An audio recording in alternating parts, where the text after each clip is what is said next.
Facebook, WhatsApp and Instagram mother company, Meta, today launched a new app called Threads. It's widely seen as a potential rival to Twitter. The move is the latest in rivalry between a Meta boss, Mark Zuckerberg, and the Twitter owner, Elon Musk. For more on this, we are now joined by SABC News senior producer, Siphumelele Zondi. Siphumelele, good morning, and thank you so much for making time for us. Do we know what the download numbers look like currently of Threads? Hello, Eldrin. Well, we wouldn't know yet, but I've already seen someone with about 130,000 followers this morning already. So that is already quite huge. That's because it's an app, it's a social media platform that started only being available in the early hours of this morning. The fact that there are already people who are heading towards 200,000 followers, that's quite huge. Yeah, it is, and it tells you that you already have plus minus 100,000 people already active on that particular app. But what is it that this app is bringing that's different to what Twitter is currently offering? The thing is, with Twitter, people started being panicky when Elon Musk bought it, and then even before he bought it, it already raised a few maybe concerns of his own, if you will, which made people panicky. And then after he bought it, you'd remember that he'd already said that he had issues with advertisers. It wasn't making enough money.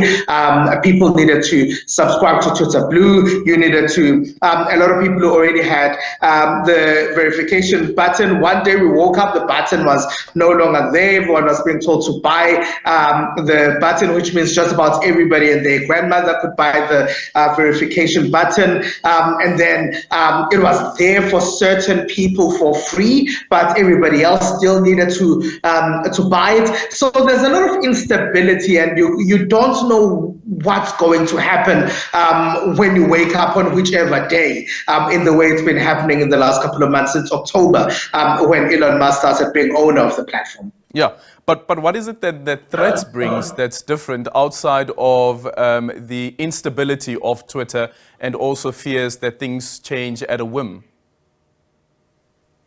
The start with the thread right now is that one of the methods that you can join is through Instagram. In fact, they do say that it's thread by Instagram. That's what Meta is calling it right now, which means you can also then migrate your Instagram following to thread. That's a start. But in terms of posting, you post pretty much in a similar fashion to Twitter. You can post longer than you could with Twitter.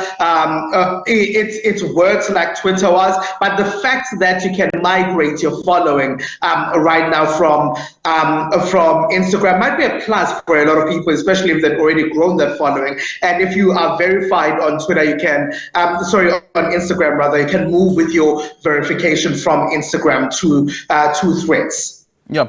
And this debate and rivalry, I guess, between Mark Zuckerberg as well as Elon Musk, just throw in another name there, and that is Donald Trump's Truth. And I wonder how Truth would be doing, considering that now you have another player that's coming into the market.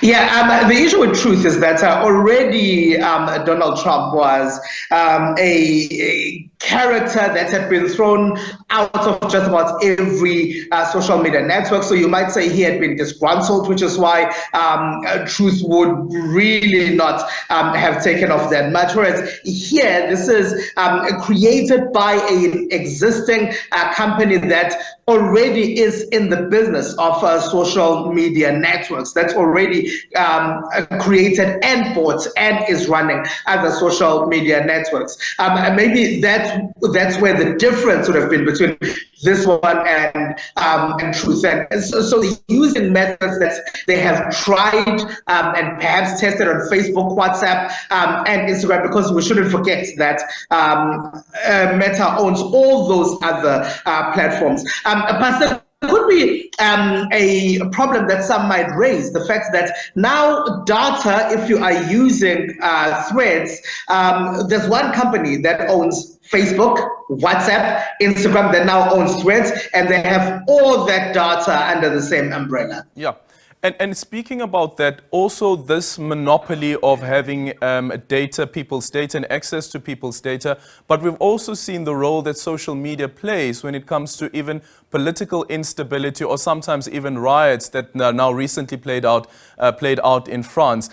Do you think that the necessary safeguards are being put in place to make sure that these companies who have access to people's data don't find themselves again being blamed, that they are influencing the political instability, for instance, that we've seen in various countries?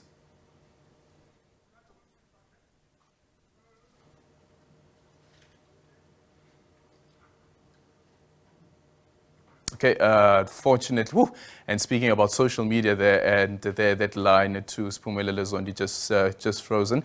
Okay, do we have him back? Siphumelele, if you can hear me, let me just quickly repeat that other question that I had, and this is in relation to the monopoly, as you mentioned, that the likes of Meta would have with access to people's data, but then also do we know whether all the safeguards have been put in place to make sure that these companies don't find themselves again being accused of using people's data and access to people's information to also influence political instability in countries, like we've seen, for instance, in Nigeria, and we've also seen now in France? Yeah. The connection isn't great, but yes, it's been a platform, because if you think about the Arab Spring, for example, that was organized largely through Twitter, for example. You may think about this flag movement in Zimbabwe. You can think about NSAS in Nigeria. You can think about the Black Lives Matter movement, and even a lot of movements here at home in South Africa as well. So there have been some positive in terms of movements that have fostered some political change including leaders out of power, leaders who had been seen to have a stranglehold on power and had been oppressive in the past. But yes, as with any movement, some people might feel that or with social media networks, some people might feel that there is the downside to it. But this is with anything, right? And also, even if you look at the situation of France, there are two sides to it, because there are people who are saying that it's been necessary in order to, and they see the riots as some sort of protest against what's been happening in the country, even though there would be people who might see those riots as riots that are destabilizing the country. It depends on which spectrum you look at it. And yes, there have been conversations about how to have control of the type of conversation that's happening on social media and regulation, and whether there perhaps is over-regulation of social media networks and how much regulation should be happening. That's not going to change. That's going to continue. That's a conversation that's going to continue happening. Thank you so much for your time, Siphumelele Zondi.